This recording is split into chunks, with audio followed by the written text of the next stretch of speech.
নামাজ পড়ানোকে কেন্দ্র করে আজ বাইতুল মুকাররমে মারামারির ঘটনা ঘটেছে। গোপালগঞ্জ থেকে ভাড়া করে গুন্ডা আনতে হবে ঢাকায় মারামারি করার জন্য, তাও মসজিদের মধ্যে মারামারি করার জন্য। সাদা দাড়িরাও কালো বানিয়ে আসতে হবে। এই ভদ্রলোকই শেখ হাসিনাকে কওমির জননী বলে ঘোষণা দিয়েছে। আপনি কওমি জননী, আজ থেকে আপনাকে এই উপাধি দিলাম। দেখছেন, কওমির জননী উৎপাদি দিছে।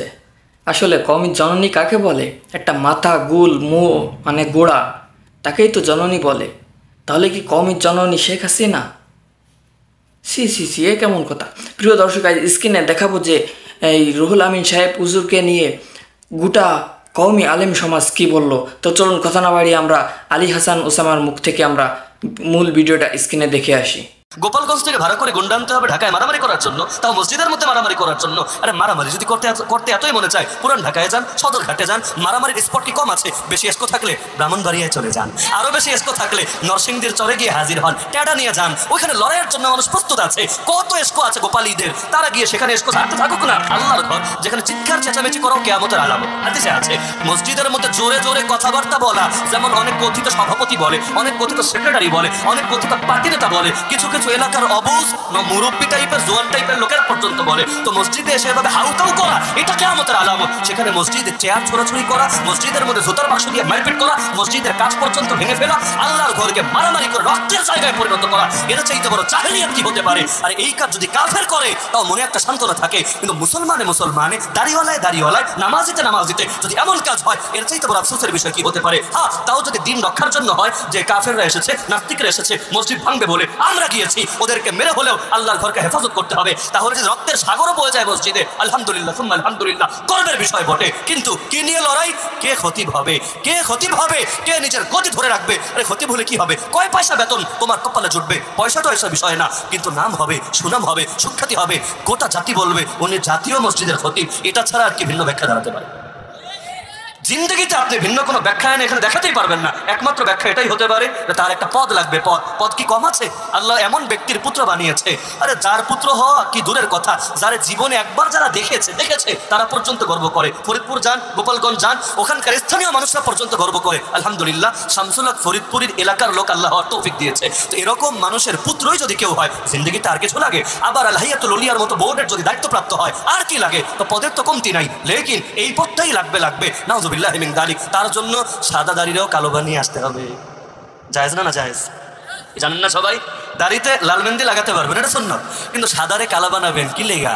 মানুষকে বোঝানোর জন্য আমি জুয়ান, আমি বুড়া না। কেন? বিয়ের আরেকটা করার ইচ্ছা? আরে এমনই তো বিষয়টা, এটা তো স্পষ্ট নিষেধ।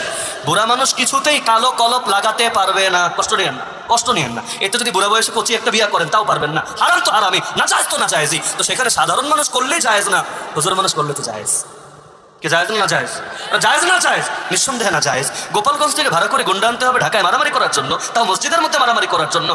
আমি মনে করি বাংলাদেশ যতদিন থাকবে, আমাদের কওমি আলেমদের জন্য একটা লজ্জার বিষয় হয়ে থাকবে যে শুকরানা মাহফিলের স্টেজে এই ভদ্রলোকই শেখ হাসিনাকে কওমির জননী বলে ঘোষণা দিয়েছে। কওমি জননী বুঝেন? কওমি জননী হলো উম্মুল মাদারিসিল কওমিয়্যা, দারুল উলুম দেওবন্দ। জননী মানে আম্মা, মূল। তাহলে যত কওমি মাদ্রাসা আছে, সব মাদ্রাসার উম্মুন বা মাদার বা মূল কেন্দ্র কোনটা? দারুল উলুম দেওবন্দ। এজন্য যে কোনো আলেমকে জিজ্ঞাসা করেন উম্মুল মাদারিসিল কওমিয়্যা, কওমি জননী কোনটা? তারা বলবে দুনিয়ার বিবেচনায় দেখলে দারুল উলুম দেওবন্দ, বাংলাদেশের বিবেচনায় দেখলে আল জামিয়াতুল আহলিয়া, দারুল উলুম মঈনুল ইসলাম, হাটহাজারী মাদ্রাসা, এগুলো কওমি জননী। তো এতদিন চিনতাম কওমি জননী একটা বিল্ডিং, একটা প্রতিষ্ঠান, একটা মাদ্রাসা, সেখানে আস্ত একটা মহিলারা বানিয়ে দিল কওমি জননী। আরে এক মানুষ কয় জিনিসের জননী হবে রে ভাই? তিনি নাস্তিকদেরও জননী হবেন, শাহবাগীদেরও জননী হবেন, চোরদেরও জননী হবেন, দালালদেরও জননী হবেন, সালেমদেরও জননী হবেন, সবার জননী হবেন, আবার কওমিদেরও জননী হবেন। আবার আব্বা নাকি তার যে পিতা সে হলো আব্বা, তাহলে পিতার কন্যা যে হয় সে হয় আম্মা। এটা তো আমার যুক্তিতে আসলে বুঝে ধরে।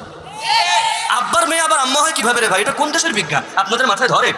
আরে বলে না, আব্বার বউ না আম্মা হতে পারে? বঙ্গমাতা, হ্যাঁ ঠিক আছে, যুক্তিতে ধরে। আব্বার বউ আম্মা হতে পারে, স্বাভাবিক যুক্তি। আব্বার মাইয়া আবার আম্মা হয় কেমনে? এই কথাটাই তো একটা বেয়াদবি মার্কা কথা। এই কথার মধ্যেই তো আবার ভিন্ন ইঙ্গিত পাওয়া যায়। নাউযুবিল্লাহি মিন যালিক, আফসোসের বিষয়। তাহলে কওমি জননী বলা হয়েছে, যদিও এটা ব্যক্তির কথা, ব্যক্তির দায় সকলে নেবে না। আফসোসের বিষয়, এটা অবশ্যই আফসোসের বিষয় যে সেদিন কারো হিম্মত হলো না মুখের সামনে কথাটার প্রতিবাদ করা। দরকার ছিল যত বড় ব্যক্তি হোক, কিন্তু হকের চাইতে কেউ বড় না, দিনের চাইতে কেউ বড় না। আমার সারা জীবন কষ্ট থাকবে দুইটা জিনিস নিয়ে। ওই মঞ্চে বলা হয়েছিল শাপলা চত্বরে কেউ মরে নাই, শাপলা চত্বরে মরে নাই।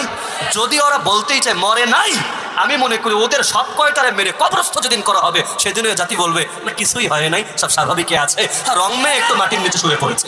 সমান সমান সমান সমান, পেলে সবাই পাবে, না পেলে কেউ পাবে না। শাপলা চত্বরে যদি কেউ না মরে থাকে, তোরাও কেউ মরিস নাই, তোরাও সবাই স্বাভাবিক আছিস। একেবারে কালামানিক থেকে শুরু করে দরবেশ সব স্বাভাবিক আছে, কারো জিনিসপাতিও ফাটে নাই, কাউরে ধৈরা জেলখানাও ঢুকানো হয় নাই, সবাই সুস্থ স্বাভাবিক বহাল তৈরি আছে। প্রিয় দর্শক, ভিডিওটা যদি ভালো লেগে থাকে অবশ্যই একটি লাইক দিবেন। আপনারা যদি এই চ্যানেলে নতুন হয়ে থাকেন অবশ্যই চ্যানেলটি সাবস্ক্রাইব করবেন। ভালো থাকবেন, সুস্থ থাকবেন, দেখা হবে অন্য কোনো ভিডিওতে, এবং ভিডিওটা বেশি বেশি শেয়ার করবেন। আসসালামু আলাইকুম ওয়া রাহমাতুল্লাহ।